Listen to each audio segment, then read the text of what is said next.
Hollywood, California, Monday, November 23rd.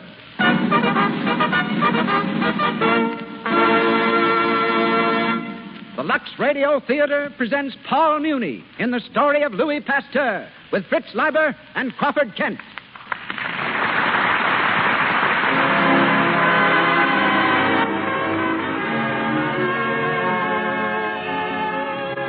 Lux presents Hollywood. Our stars, Paul Muni, Fritz Leiber, Crawford Kent, and Barbara Luddy. Our guests, Adrian, Hollywood's most noted designer, and William K. Howard, director. Our producer, Cecil B. DeMille. Our conductor, Louis Silvers. The makers of Lux Flakes, together with our stars and guests, welcome you all to another hour in the Lux Radio Theater.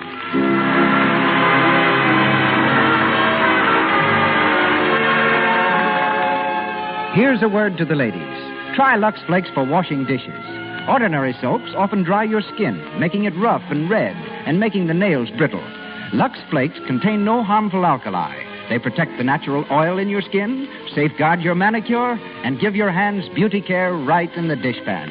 Lux Flakes are just as good for washing dishes as for washing fine fabrics, and that's saying a lot. And now, it's time to hear from our producer. Ladies and gentlemen, Mr. Cecil B. DeMille.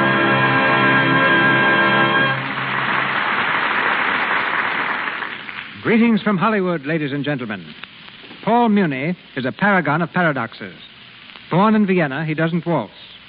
Trained in the Yiddish Art Theater, he's been playing the role of a Chinese in The Good Earth for the past 6 months. At the age of 11, Mr. Muni went on the stage in the part of a bent and withered old man. The whiskers he wore were obviously false. But he grew his own beard for the story of Louis Pasteur. And here are some sidelights on his sidelines. He plays the violin and talks to strangers for relaxation. He rehearses all his lines into a dictaphone to study his own inflections. He experiments with makeup at home and obtains material for his characterizations firsthand.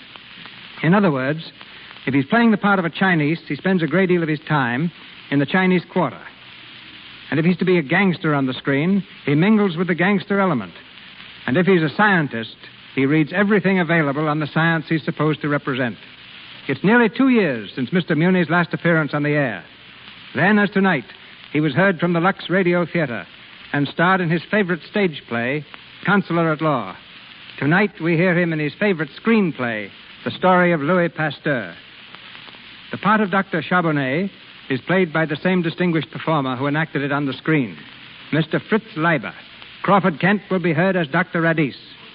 Louis Silvers raises his baton to start the music as the Lux Radio Theater presents the story of Louis Pasteur, starring Paul Muni.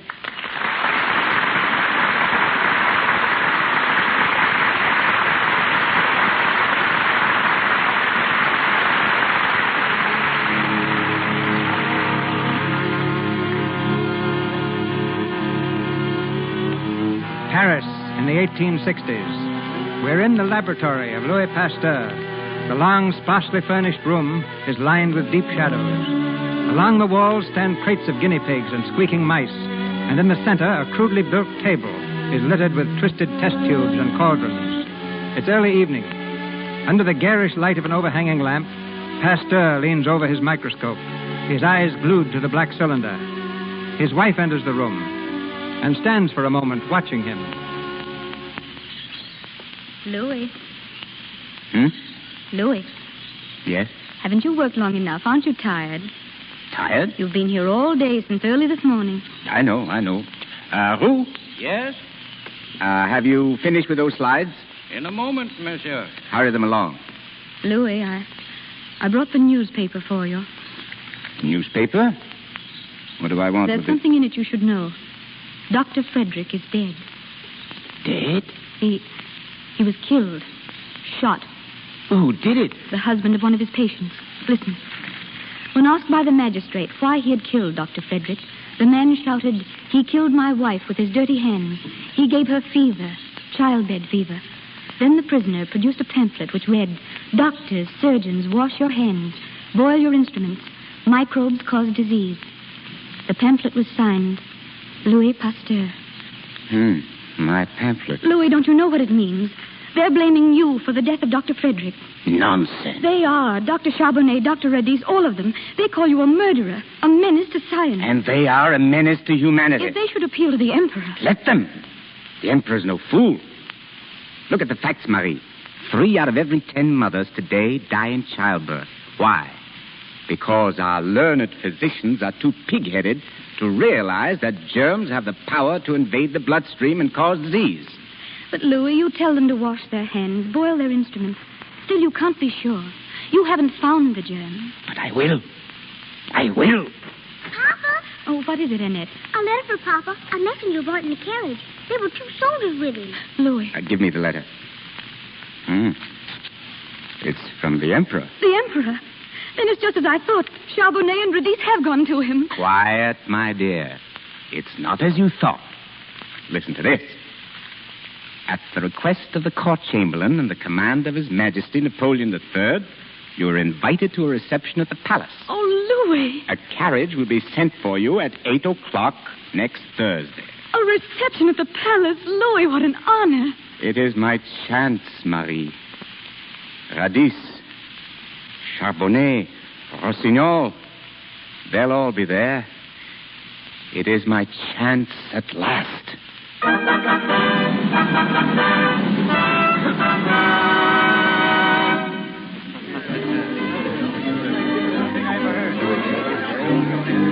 Your Majesty, this man Pasteur is not even a doctor. He's a mere chemist. I know, Charbonnet, but his work interests the Empress. It was at her suggestion that I invited him tonight. Yes, Dr. Charbonnet. If I am not mistaken, Pasteur was instrumental in discovering the cause of fermentation of wine some years ago. Yes, Your Majesty. I recall it now. He claimed to have discovered little animals in it, infinitesimal beasts. And he still does, sire. Only now he finds them everywhere. But are there such creatures? Do they really exist? Your Majesty, microscopic organisms have long been observed. Yes. They spring into being of their own accord wherever there is putrid matter or fermentation. They are the result rather than the cause of disease. Oh, I see. By heating wine to a certain temperature, Monsieur Pasteur was able to destroy them. I presume he plans to cure blood poisoning in the same manner, namely, by boiling our blood. Heaven forbid. It's not unlikely, I assure you. Dr. Charbonnet, I'm afraid you exaggerate. I, too, have read Pasteur's pamphlet. It says nothing about boiling blood, merely to boil the instruments you surgeons use. Madame, if I did anything so absurd as to boil my instruments or scrub my hands, they'd think I was a witch doctor resorting to charms and laugh me out of the hospital. That would be a novelty, monsieur. Most people who go to hospitals are carried out dead. Your Majesty. What is it? Monsieur Louis Pasteur has arrived, Your Majesty. Oh, yes. Show him to the East Room and ask him to wait for me there. Yes, Your Majesty. Charbonnet, find Dr. Rossignol and Dr. Radis and any others who might be interested. We'll see Pasteur together and discover for ourselves whether the man is a genius or a charlatan.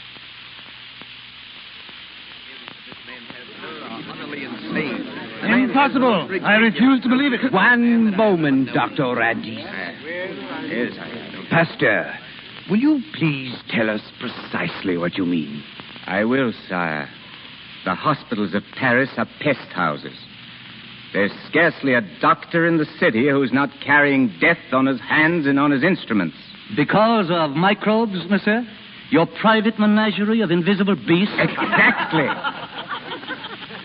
Dr. Charbonnet could see them for himself if he took the trouble to use his microscope. He could watch them multiply into murderous millions. They breed in filth. They may start from the gutters of Paris tonight and by tomorrow claim some mother from this very court. Preposterous. To think that a human being could be destroyed by an animal 10,000 times smaller than a flea. It's as though an army of ants should destroy Your Majesty's empire. Listen. A young woman died here tonight. The wife of the coachman who brought me. She was your patient, Charbonnet. A victim of your bigotry. You dare? You accuse me? But that isn't the end. The woman who attended her, your nurse, will carry the infection to your next and more illustrious patient, the Comtesse Gabrielle de Villefort. Your Majesty. Stop! I've had enough. You should know better, Pasteur. The Comtesse Gabrielle is Her Majesty's sister. I regret, sire, but death knows no rank. Silence! In the preservation of wine and beer, you have been of service to France. We appreciate it. In the future, you will confine your work to that field or suffer my displeasure. That will be all. Your Majesty. That will be all, Pasteur. Good night, Your Majesty. Here, listen to Pasteur say a thing like that. Get no record. Carriage, please. Yes, monsieur. Monsieur Pasteur. Yes? Permit me, please. I am Jean Martel, physician and surgeon, doctor of medicine from the Sorbonne, secretary of hygiene, member of the International Society of Doctors at Edinburgh. Personally, I'm convinced that there is some truth in what you say. You honor me. Why, Charbonnet's a fool. When it comes to anything new or the least I bit beg your pardon. Aren't you Dr. Charbonnet's assistant? Why, yes, I suppose I am, but... It is your duty to respect him, then. Not to ridicule him. I, monsieur? Good night.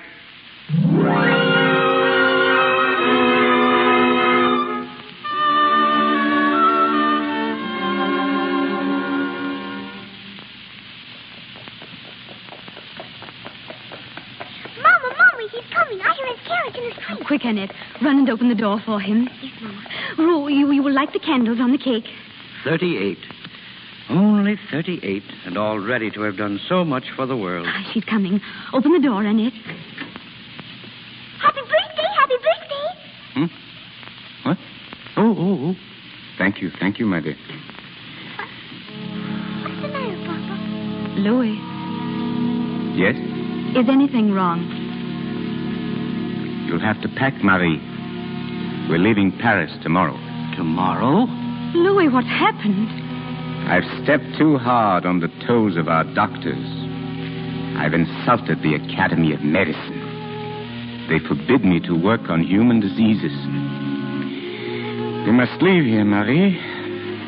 Yes, Louis. When I was a boy, I used to read of scientists fleeing from the cities to avoid persecution. It thrilled me. I didn't realize what a nuisance it was. But, monsieur, perhaps you might better apologize to the Academy. A few lines Take might... back what we know is true? Never. I'd die first. Don't worry, Roux. Someday we're going to prove that we're right. To the Emperor, to the Academy, to the world.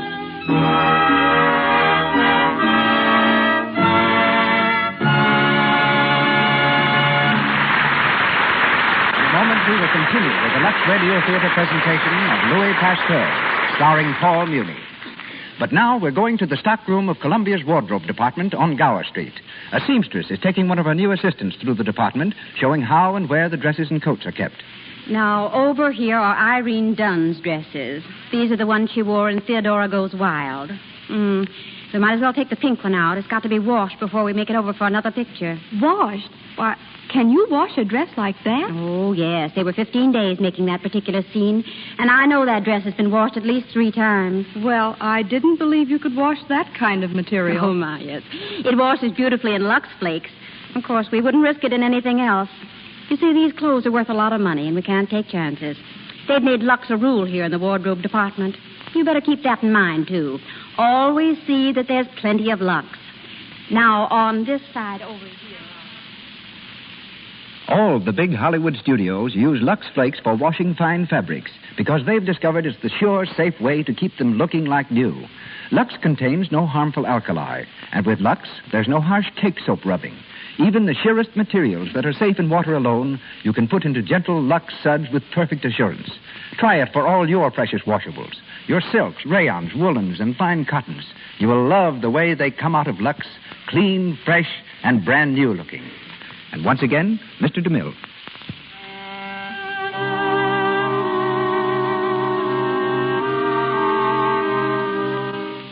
8 years have gone by, and while men fought and killed each other in the Franco-Prussian War, Pasteur fought microbes, the real enemy of all mankind. The war is over now, and the government, hard-pressed to meet the heavy indemnity imposed by Prussia, has turned its attention to rebuilding the ravaged countryside. A devastating plague, anthrax, is destroying the livestock of France, the government's chief source of revenue. In only one small province, the district of Arbois, is there any immunity to the dread disease? To that district are sent 2 representatives of the Academy of Medicine, Dr. Radis and Jean Martel. Their coach comes to an abrupt halt near a herd of sheep.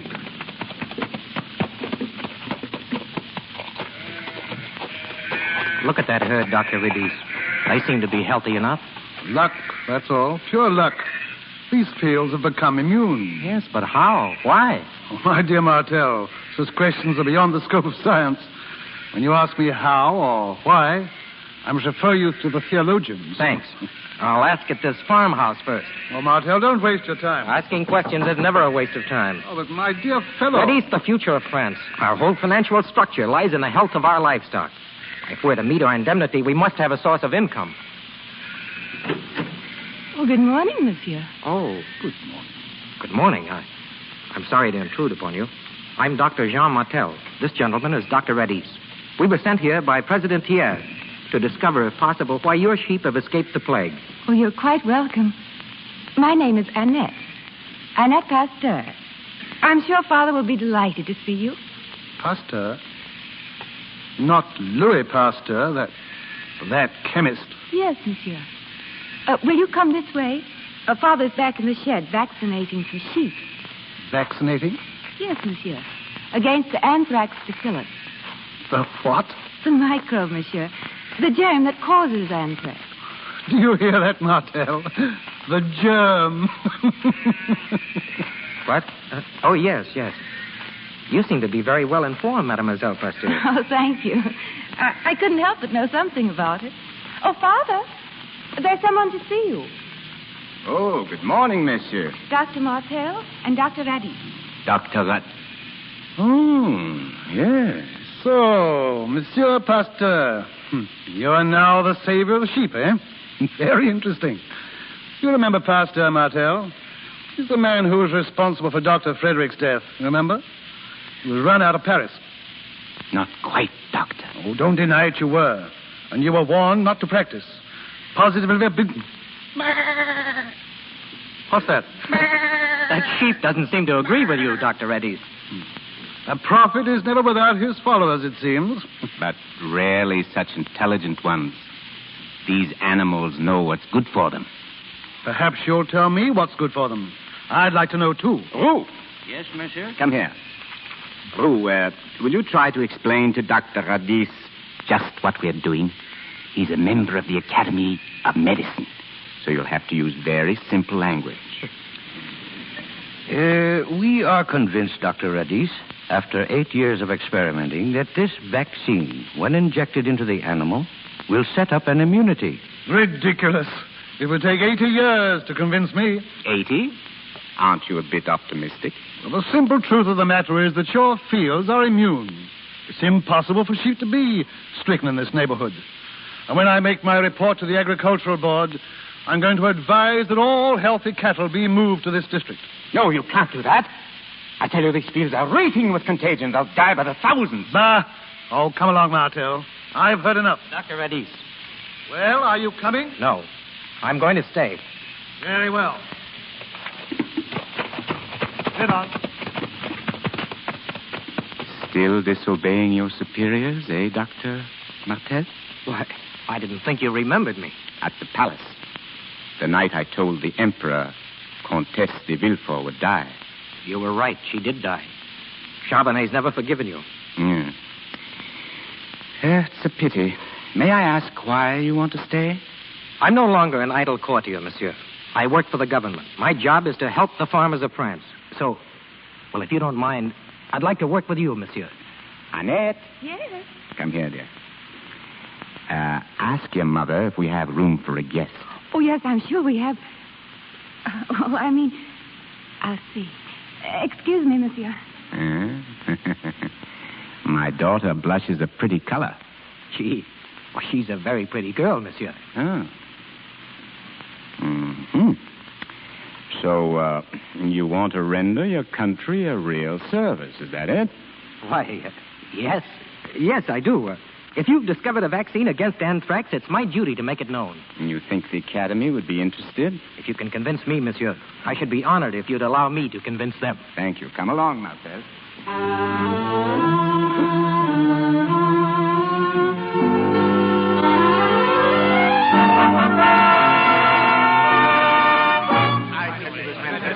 Perfectly ridiculous. Anthrax is incurable and unpreventable. Order, gentlemen, order. May continue, Dr. Martel. Thank you. Gentlemen, I have seen with my own eyes what Pasteur can do, and has done for the cattle of Verbois. We, on the other hand, members of the Academy of Medicine, have contributed nothing in the fight against anthrax. Then, in heaven's name, why don't we listen to a man who has? I agree. If someone's got a cure for anthrax, I want to know about it. So do I. Will the visitors in the gallery please refrain from talking? Mr. Chairman. Dr. Redis has the floor. Thank you. I've only one question to raise, and that is this. Whether Dr. Martel's purpose here is to further the cause of science or the cause of love. Personally, I'm inclined to the latter view. For having met Monsieur Pasteur's amiable daughter, I can hardly blame our young colleague who wanted to become his son-in-law. That's a lie. I'm here because I think Pasteur is right. I know he's right. The chair recognizes Dr. Rossignol. Dr. Rossignol. Friends, colleagues, in my laboratory, I have found that I can produce anthrax in healthy sheep by injecting into their veins the dark, poisonous blood of an animal already affected. This treatment invariably results in death. I should like, therefore, to propose an experiment that would rid us once and for all of this medical mountebank, Louis Pasteur. Well, what's your plan? Gentlemen, let us take 50 normal, healthy sheep, 25 of which will be vaccinated by Monsieur Pasteur. The other 25 will remain as they are. I shall then infect all 50 sheep with anthrax by the method I have just explained. And I defy any man or any vaccine to save a one of them. Yes, bravo. That would be a fool to do it. Why, he wouldn't dare. Mr. Chairman. Dr. Charbonnet. I agree with Dr. Rossignol's experiment. We all agree. And we dare Dr. Martel or Louis Pasteur to try it. We dare him. Monsieur, I accept. Are you Louis Pasteur? I am. I've enjoyed listening to your discussion from the gallery here. And I repeat, I accept your challenge, Dr. Charbonnet.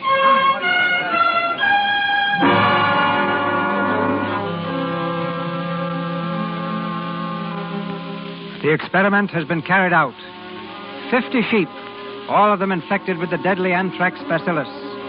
Half of them vaccinated by Pasteur. Will Pasteur's sheep live? Will the vaccine immunize them against anthrax? From all the world over come scientists to witness the experiment. They mingle with the peasants in the fields at Arbois. Suddenly a cry goes up. The unvaccinated sheep are dead. Then another cry, which heralds the success of the experiment. Pasteur's sheep are alive. They have resisted the disease. Anthrax has been conquered. Well, Dr. Rossignol, are you convinced? Alive. All of them. Why, it's almost unbelievable. Monsieur, I offer my apologies. Annette! It worked! At last, it's a triumph, monsieur! Yes, and for you too, my boy. Congratulations. For me? I'm not wrong, am I, Annette? Well, John, we're going to be married, Father. Well, I thought so. The day he arrived, I thought so. Monsieur Pasteur. Yes? May I congratulate you, sir? I've come all the way from Edinburgh to watch this experiment. Thank you, monsieur. My name is Lister. Lister? Dr. Lister? I feel it a great honor to be present. The honor is mine, monsieur. I'm well acquainted with the work you're doing on antiseptics. Thanks to you and your brilliant leadership.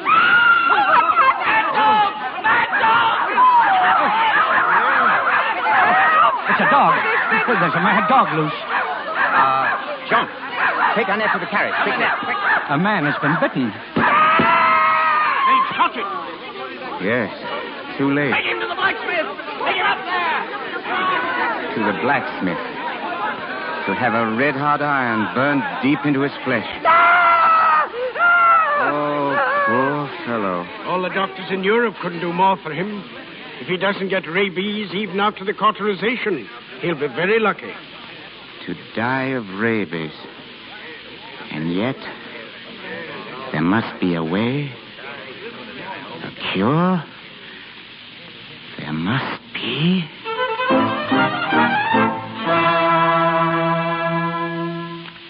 Louis, please sit still and eat your dinner. It's after 11 and you haven't had a bite to eat all day. But they're waiting for me in the laboratory. We're working, my dear. Let them wait.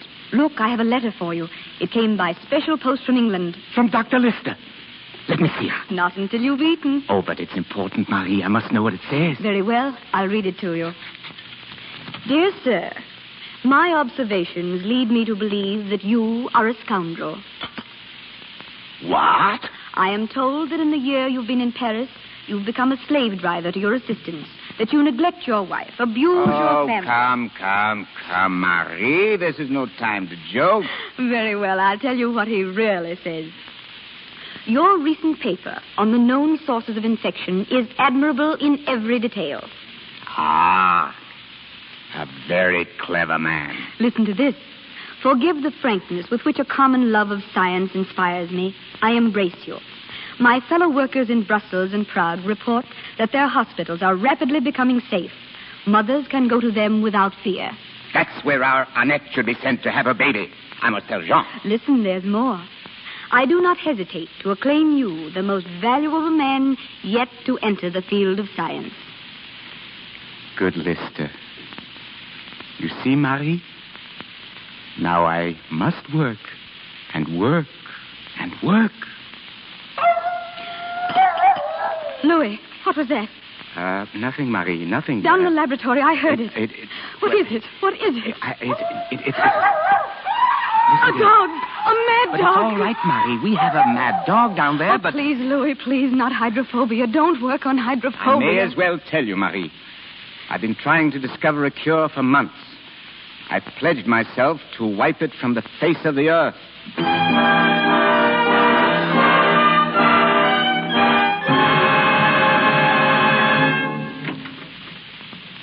Come in, gentlemen. Come in. Thank you, Dr. Pasteur. Thank you. I'm afraid I haven't enough chairs. Find little need for them in my laboratory. Monsieur. Yes, Dr. Charbonnet? It is the wish of some of us that the Academy of Medicine honor you with this visit. Honor me? To be brief, Dr. Sarnoff has been reading your recent statements in the journal promising a cure for rabies. The press takes liberties, Doctor. As usual, my remarks were grossly exaggerated. In your last paper to the Academy, monsieur, you said you were on the threshold of a great discovery. Yes? Might I inquire if you have crossed that threshold? Science takes a step, then another. Then it stops and reflects before taking a third. Go on, please. Step by step, messieurs, I'm reaching the ultimate conclusion that microbes are the cause of all disease. Couldn't be. You men are still skeptical. If germs are still a myth to you, then listen. In my hand, in this little test tube, I hold enough rabies virus to wipe out a city. May I see that test tube, monsieur? If you wish. Thank you. But be careful. Why? You have the tiniest scratch on your hand. A scratch? Suppose I make one on my arm with my penknife. What are you doing? No. And suppose I rub this so-called virus into the open wound, like this. Stop him. We shall see whether germs cause disease. All I want now is to have you predict the hour of my death.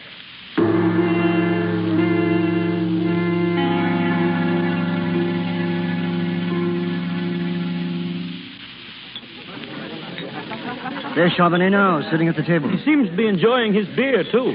Strange for a dead man, eh? Well, Charbonnet, how do you feel today? Very well, Dr. Radis. And you? It's over a month now. According to Pasteur, you should be in your grave. The more germs I've given, the better I feel.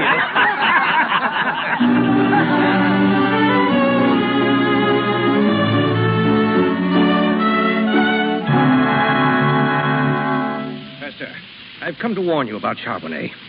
You can't afford to be made ridiculous. The work you're doing is too important.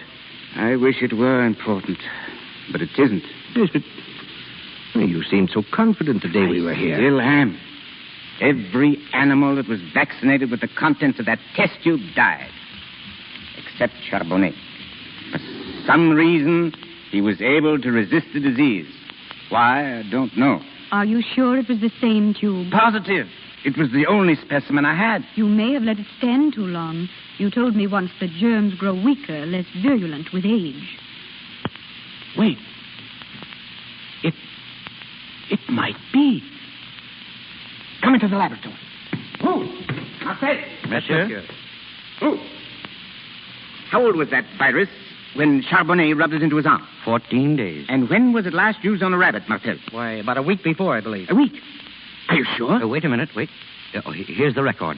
9 days, to be exact. There's your answer, Rossignol. There it is. It must be. It's the only conceivable explanation. Well, do you think by allowing the virus to age that you were able to render it harmless? Not harmless, but weak. Weak enough for the system to overcome. Well, even if that's true, it won't help you any. When a man's bitten, he gets the germ full strength. Precisely. But suppose we start with a 14-day-old virus that's no longer deadly. Suppose we inject it into a healthy animal, and day by day, as nature builds up his resistance, we increase the doses with stronger, fresher samples until he's able to withstand the actual disease as we find it in the world at large. Would he not then be immune? No, impossible. It would never work. If the first injection didn't kill him, the second would, or the third. Marcel. Yes, monsieur. Where are those tubes you've been preparing? Right here. They're all in order. Each one is dated. Here we are. 14 days. How many dogs have we left? 10. Are they well?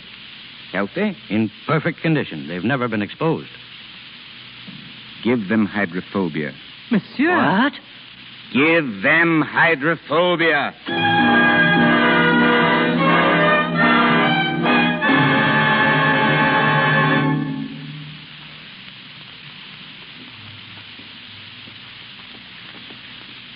14 days. Injections every day, Rossignol, and all of our dogs are alive and well. Yes, you've made them immune. Absolutely. And if it hadn't been for Charbonnet, we might never have discovered this treatment. Poor Charbonnet. Little does he know that he's been our favorite guinea pig. Louis. Yes, Marie? Will you come into the sitting room? There's a doctor to see you. A doctor? He brought a woman here and a little boy. I'd better go with you, Pasteur. Yes. Come along. Oh, Mother. Oh, Hush, dear. Good evening. Monsieur Pasteur? Yes? This is Dr. Rossignol. Good evening, Doctor. I'm Dr. Pfeiffer. I apologize for not giving notice, but we've come all the way from Alsace. This is Madame Meister. Her child is a patient of mine. My little boy. My little Joseph. Good evening, Joseph. Good evening, Monsieur. The boy was bitten. I've done all I could, but that isn't very much. Should he develop hydrophobia, You can help him. They told us you could. Give me your hand, little fellow. Here. Don't be afraid. How long has it been? 11 days. You cauterized the wound? Not right away. Must have been 24 hours. It's a long time to wait. Does that mean I'm going to die? Of course it doesn't. Little boys don't die. They have too much to live for. I know he won't live. I know it. Last year it was our neighbor's child, and now... Be quiet. What has that to do with yours? I'll save him. Save him. Marie. Yes, Louis. Put him to bed. See that he's kept warm. Come, Joseph. Don't be frightened. We'll go upstairs, shall we? Thank you. This way, Madame Meister. Is there anything you can do, monsieur? I don't know. I'm just experimenting. I have hopes, but I don't know. You're quite sure the dog was rabid, Dr. Pfeiffer? Beyond a doubt. I made the test myself. The first symptoms shouldn't appear for at least 2 weeks. we might have time to produce an immunity. Monsieur, I implore you, Don't if this... misunderstand me. My treatment has saved dogs. 10 of them.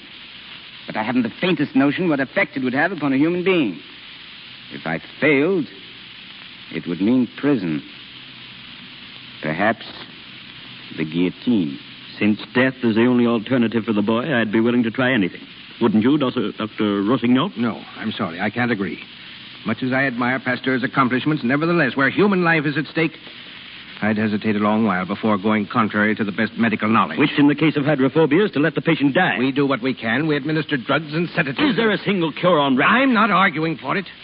I'm merely pointing out what the accepted treatment happens to be. To embark upon a new course is always dangerous from a professional point of view and would be doubly so for Monsieur Pasteur, who is not a doctor and could expect no support from the medical profession. Not in this For case. his sake, therefore, I strongly advise that nothing irregular be attempted. Good evening, gentlemen. Monsieur Pasteur, you're not going to listen to him, are you? A dog is one thing, but a human life, I don't know. Well, if you change your mind, don't hesitate to call me.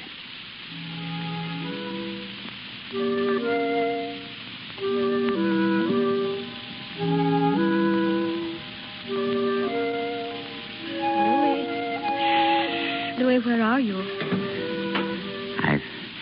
I've been in to look at the boy. That syringe in your hand. What were you doing with it? Quiet, Marie. That boy, he's so young. So young to die. Someone had to help him. You didn't give him the treatment. You didn't, Louis. Yes, Marie, I did. You'll go to prison. They'll send you to prison. Not so loud. He'll need his sleep.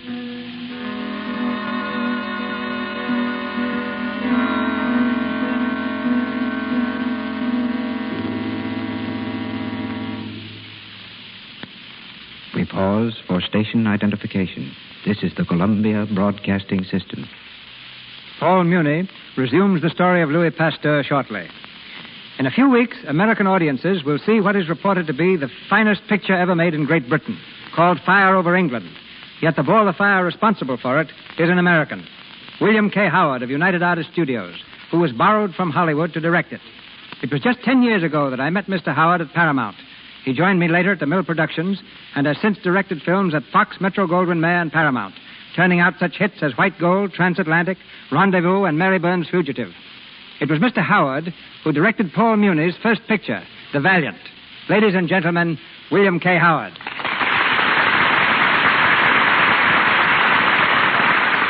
Thank you, Mr. DeMille. Thank you. May I tell you how happy I am to meet you again and to appear on the same program with you and Mr. Muni?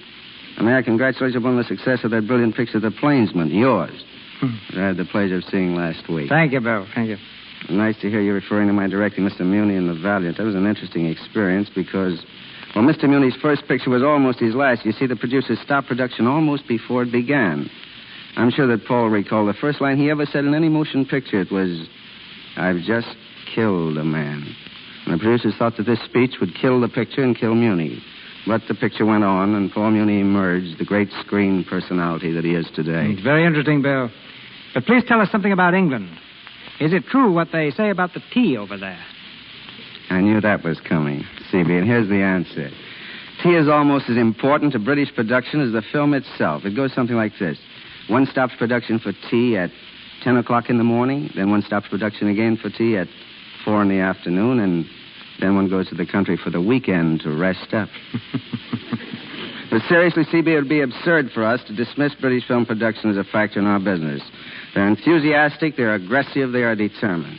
They've tasted success with such pictures as Henry VIII, The Scarlet Pimpernel, I Was a Spy, 39 Steps, and they're going ahead in the hope of enjoying more of that success, which until now has been particularly ours. You sound to me like Paul Revere shouting, "Here come the British." Not at all, C.B. I'm shouting, "Here come the Americans." If you could have been with me last summer in London, you would have seen Marlene Dietrich, Sylvia Sidney, Edward G. Robinson, Anne Harding, Henry Fonda, all making English films. I'm sure you'd have thought you were in your own studio. London films are using the best British talent they can secure and the best American talent they can buy. They're going ahead, and I assure you they're a factor to be reckoned with. I was right. You are Paul Revere. You talk like a man who's taking the next boat back. Not the next boat, CB, but next summer, surely. You see, when I'm directing, I'm generally in a fog anyway. I want all the sunshine I can get. And you know those London winters. Good night, CB. Good night, Bill. Good night.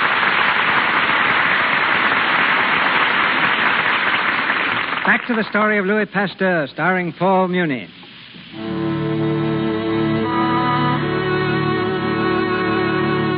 3 days have passed, and the little boy Joseph is still alive. Pasteur, torn with anxiety, looks years older.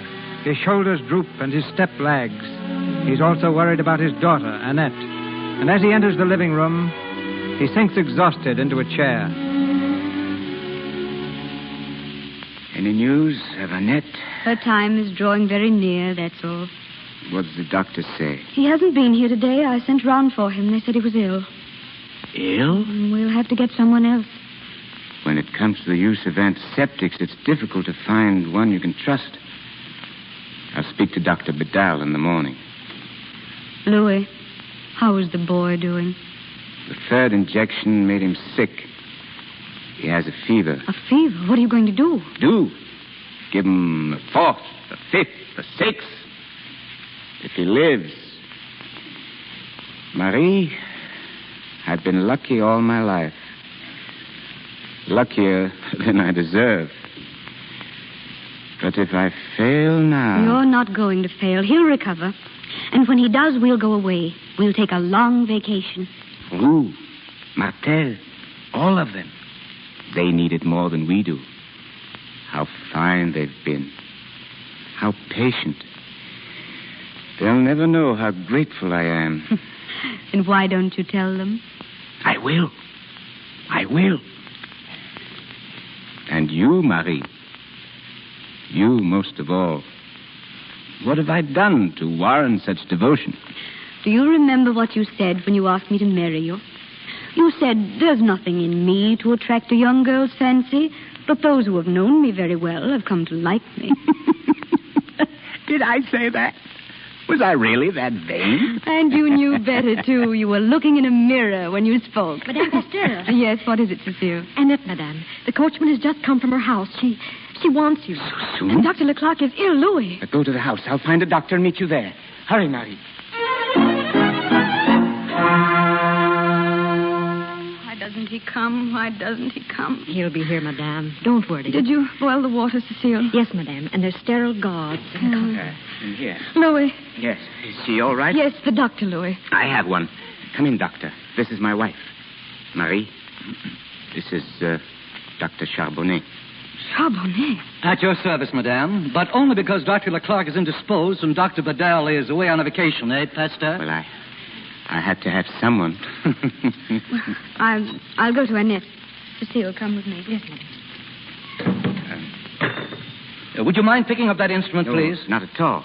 Thank you. Well, where's the patient? Wait, you're not going to use those instruments without boiling them? Certainly. I say no. My dear Pasteur, I'm doing this as a professional courtesy. Then do it my way, please. I'm a little tired of doing things your way. Today, 12 Russian peasants came to the hospital asking for your treatment for hydrophobia. What has that to do with... They said you sent them. I did. Dr. Charbonnet, my daughter is in that room. There's not much time. Please. But I am to do things your way. Please. Very well. One moment, Pasteur. What are you doing? I'm writing a statement for you concerning your work on the treatment of rabies. Dr. Charbonnet, this isn't the time. One moment, please. Shall I read it to you? Listen. I hereby acknowledge that my investigations into the cause of hydrophobia has proven fruitless and is of no value whatsoever. That's not true. If you will kindly sign that statement, I shall follow your instructions exactly. Well? Give me the pen. Thank you, monsieur. If I live another month without developing hydrophobia, I shall feel justified to publish this note in the leading scientific journals of Europe. Take off your coat. Of course. Now, roll up your sleeves. And Wash your hands. Here. Wash them thoroughly. To the elbows. To the elbows. What's in that basin? Don't worry. It's just a little chloride. It won't hurt you. Here you are. Now, you'd better use the brush, too. Hey, the brush. Oh, very well. That's right. That's right. Cecile, Yes, monsieur? take these instruments. Put them into boiling water and keep them there until Dr. Charbonnet asks for them. Yes, monsieur. There we are. Well, I think my hands are quite clean now. Now, there's a towel at your elbow. Thank you. Yes, are you ready? Except for my bag. Oh, here it is. Don't touch it. What? Put it down! Your hands! You've spoiled it now. You'll have to wash them again. See here, you're making a fool out of me. I've brought hundreds of babies into the world. Do as I say. This is ridiculous. Here. Thoroughly. Wash them thoroughly. Now, hold them up high. Touch nothing but the patient. Doctor. Yes, Marie. My daughter is ready now, Dr. Charbonnet.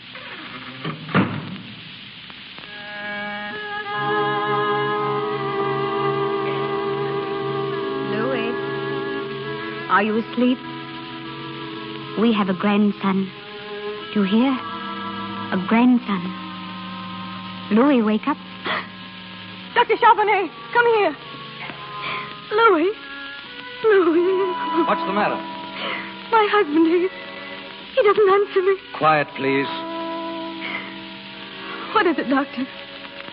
He's not. No. He's had a stroke.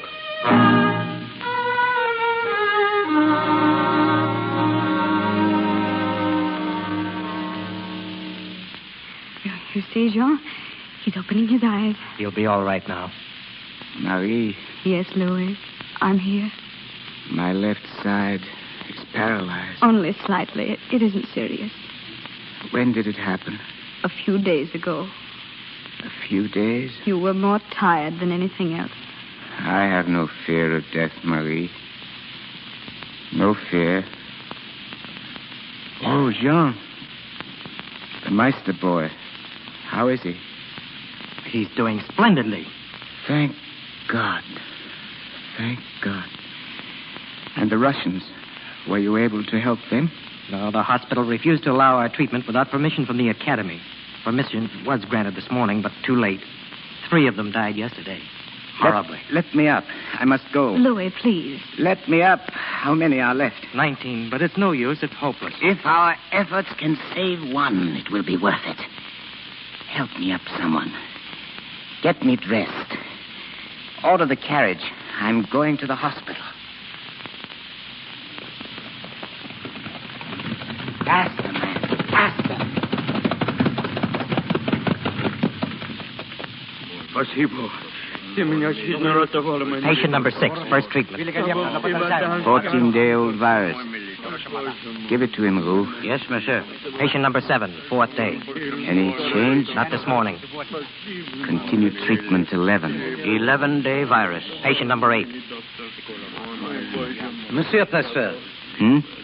Oh, good morning, Dr. Charbonnet. I've been watching your patients, monsieur. They're doing very well. Yes, indeed. Even better than I hoped. Charbonnet, I didn't thank you for delivering my grandchild. You've been ill, monsieur. I'm sorry. Perhaps this note will speed your recovery. Note? The statement I asked you to sign. I'm giving it back to you. No. A bargain's a bargain. There is your note, monsieur. I was wrong. And now I ask you for one thing more. Yes? I want the Pasteur treatment for hydrophobia.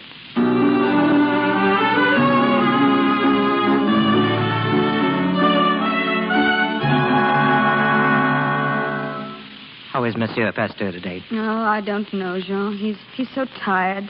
He seems to have lost all interest. Did you tell him about the meeting at the academy tonight? No, but he won't go. He doesn't care very much. But they're expecting him. I know.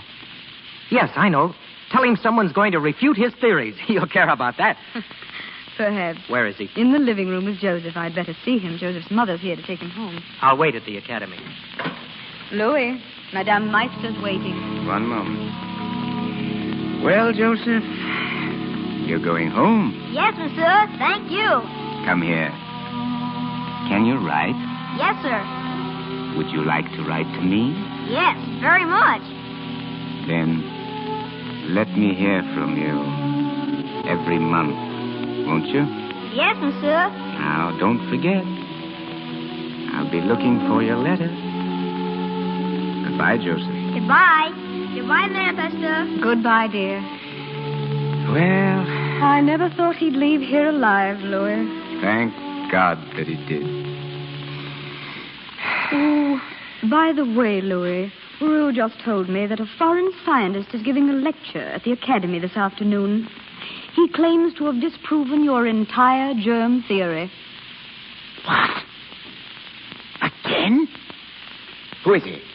What's his name? I don't know. Disprove my theory, eh? We've got to go. We'll see about that. Get your coat. We'll leave at once. At once. Come in, monsieur. You're just in time. They've arranged for you to sit on the platform. Courage, my dear. I'll be listening. This way, monsieur. Whom are they applauding? It's Dr. Lister from England. Lister? Lister to speak against me? Oh, here's the door leading to the platform. Now, your chair is over this way.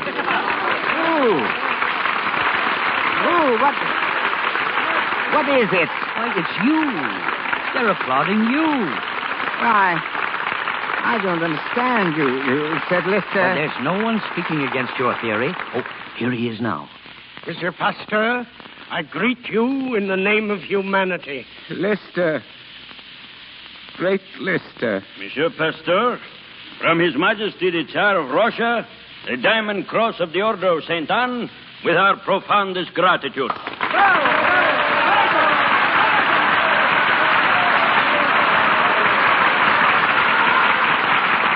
You young men, doctors and scientists of the future, do not let yourselves be tainted by a barren skepticism, nor discouraged by the sadness of certain hours that creep over nations. Do not become angry at your opponents, for no scientific theory has ever been accepted without opposition. Live in the serene peace of libraries and laboratories. Say to yourselves first, what am I accomplishing? Until the time comes when you may have the immense happiness of thinking that you've contributed in some way to the welfare and progress of mankind.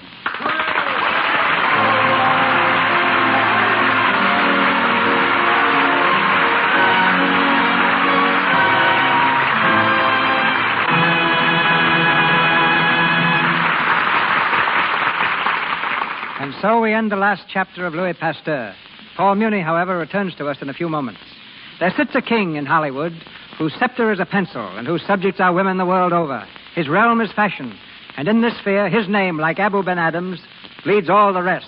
I refer to Adrian. A few years ago, when I went to Metro-Goldwyn-Mayer, I brought 3 associates with me. Mitchell Lyson, now a Paramount director, Joel McRae, now a United Artists star, and Adrian. And there he's remained, dictating styles by designing clothes for such fashion pacers as Greta Garbo, Joan Crawford, Jeanette MacDonald, Myrna Loy, and Norma Shearer. Ladies and gentlemen, Adrian.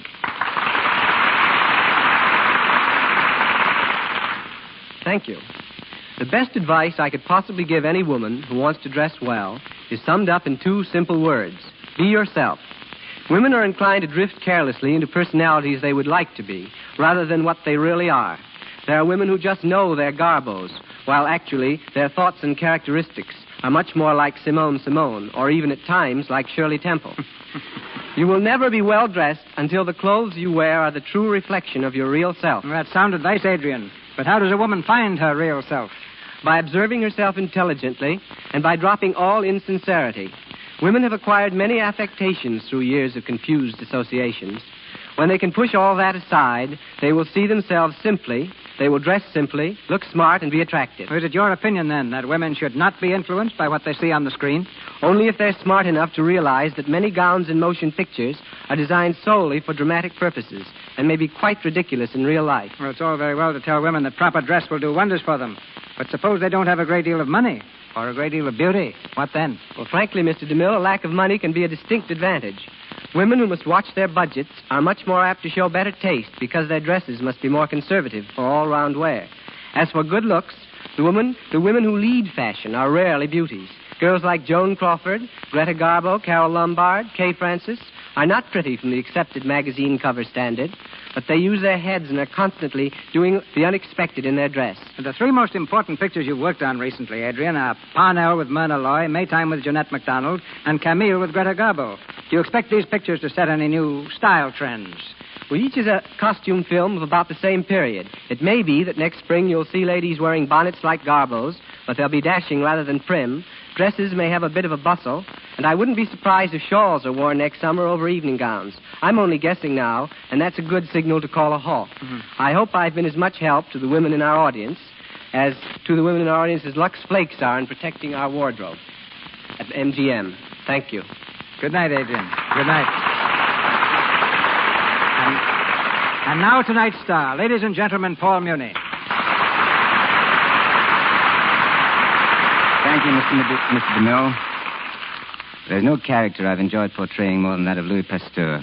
When we stop to think what this lone man contributed to society, it makes the best of us feel a little insignificant and useless. Mr. Muni, now that The Good Earth is almost finished, what do you plan to do next? Well, I have 2 pictures to make. Escadrille for RKO, together with Miriam Hopkins. And then The Truth is on the March for Warner Brothers. The latter is based on the unforgettable document of Emile Zola's book, I Accuse. I'd like to talk more if I thought I had something really interesting to say, but I'm what is known as poor copy. However, I do want to say how much enjoyment the Lux Radio Theater has given me, both as a listener and a performer. Good night. Good night, Mr. Muni. Next week, the Lux Radio Theater brings you Loretta Young, our play Polly of the Circus, famous on the stage and twice a hit in motion pictures. Our sponsors, the makers of Lux Flakes, join me in inviting you to be with us again next Monday night when the Lux Radio Theater presents Loretta Young in Polly of the Circus with James Gleason. This is Cecil B. DeMille saying good night to you from Hollywood. This is the Columbia Broadcasting System.